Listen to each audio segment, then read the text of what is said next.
It's Nicole here with Mommy Tips by Cole. I'm back for another pregnancy vlog update, and no, I did not have the baby yet, obviously.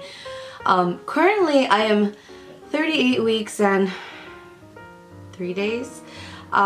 This is going to be my 37th week pregnancy vlog update, being that I didn't complete my 38th week yet. So like I said last week, I am going to do pregnancy vlogs weekly until baby Colby arrives, which should be in less than 2 weeks. So I might possibly have a 38-week vlog update if I get to film one, or not. She might be here and it'll just be my labor and delivery stories. So I am so excited. I am ready. We are ready.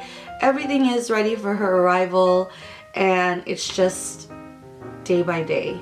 It could be any day now. And I went to my appointment last Thursday when I just started my 38th week, and there was just so much confusion.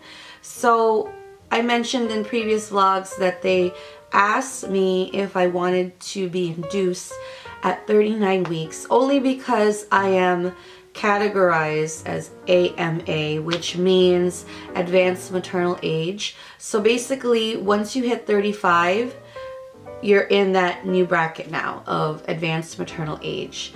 Although I don't know why they are so concerned, because all 3 of my pregnancies have been fairly normal and I don't have any complications with this one. I guess they consider me a high risk, but not necessarily on like a high level. But they asked me several times if I wanted to do the induction, and I declined it for 39 weeks.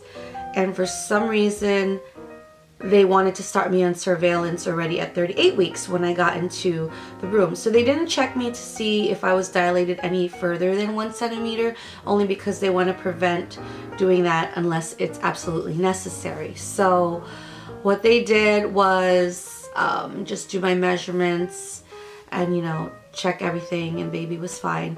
And they were, seems like they were confused. They were like, okay, you're gonna start surveillance, which means today we want you to go for a stress test in the hospital, which entails sitting in the hospital with the monitor strapped to my belly for an hour just so they can monitor the baby. And then they were like, the next Monday, this coming Monday, we want you to go for ultrasound, and then you're gonna do the same thing next week, or when you turn 39 weeks, stress test, and then ultrasound the following Monday until you deliver. So I was like, wait a minute, you guys said that I was going to start surveillance at 39 weeks and I'm only just 38 weeks. They went to check everything, turns out I was right, and they said, okay, scratch that, you're going to start surveillance next week at 39 weeks. And they kind of asked me again if I wanted to be induced, but instead of at 39 weeks, they were like, would you be willing to be induced at 40 weeks if you don't deliver by then? Because we really don't want you to go to 41 weeks, only because I guess when you're AMA, there's all these additional risks when you're a little bit older, when going further out than your due date. Something about the placenta not being as high functioning as it normally is during the majority of the pregnancy, and you know, having to keep close watch of the baby. That's why they suggest surveillance.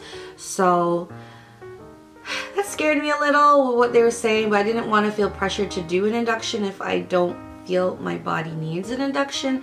But I did say, okay, if I don't go by 40 weeks, I'll do the induction, although I honestly don't think I'll go beyond 40 weeks, just based on my past 3 pregnancies.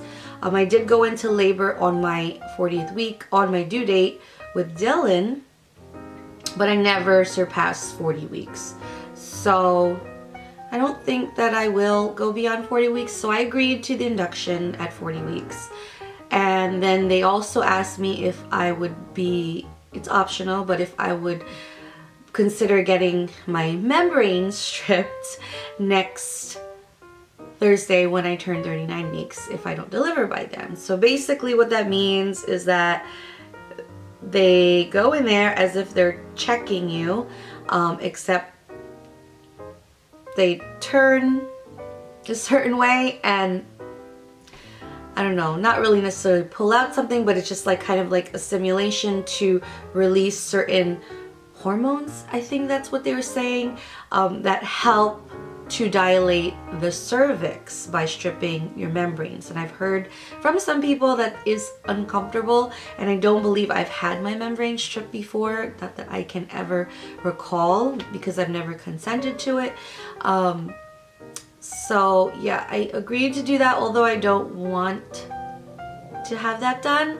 So I would like to, I'm trying to do other things to naturally induce labor.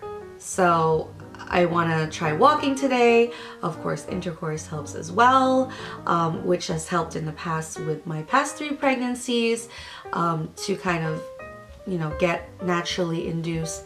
You know, other than that, and there's not too much more that I'm, you know, aware of doing. And of course there's all those myths and stuff, but I haven't really ever tried any of those other things other than what I just mentioned.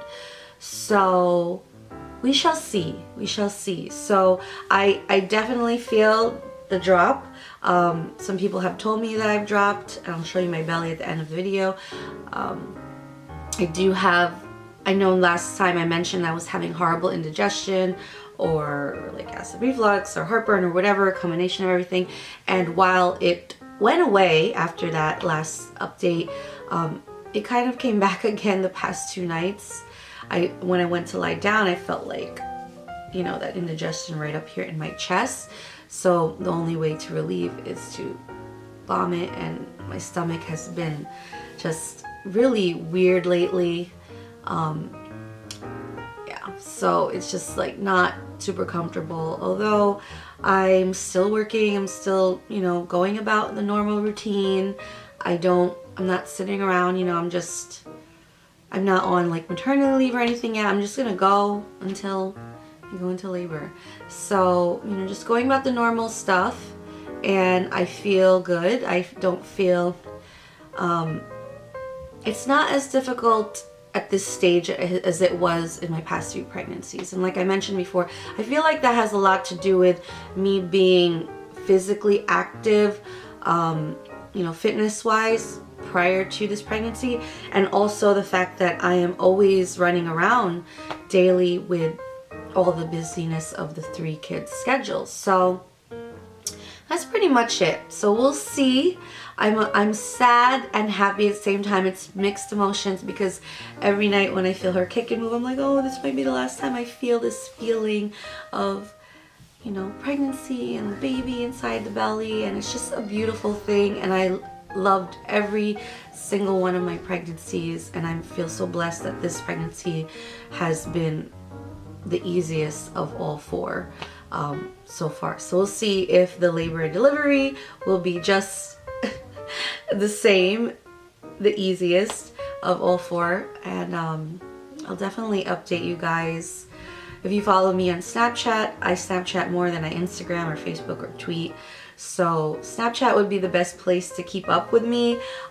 Everything's at MommyTipsByCole, so I'm probably going to be snapping. Of course, I'm going to be vlogging, and I'll share that. And I might be here again for an update at 38 weeks, or at the end of my 38th week, or not. So I will show you the belly.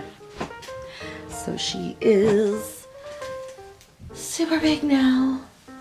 And there she is, and she's always moving, more so on this side. And I'll be sad when knowing that this is it. This is the last pregnancy I'll have. But I'll be even happier once we get to see her face and hold her. I'm just so curious who she's gonna look like. If she's gonna look like her siblings, she's gonna look like me, or her dad, because all the kids look like their dad. So we'll see. I'm so excited, and the kids are even more excited. And that's about it. So see you guys next time. Bye.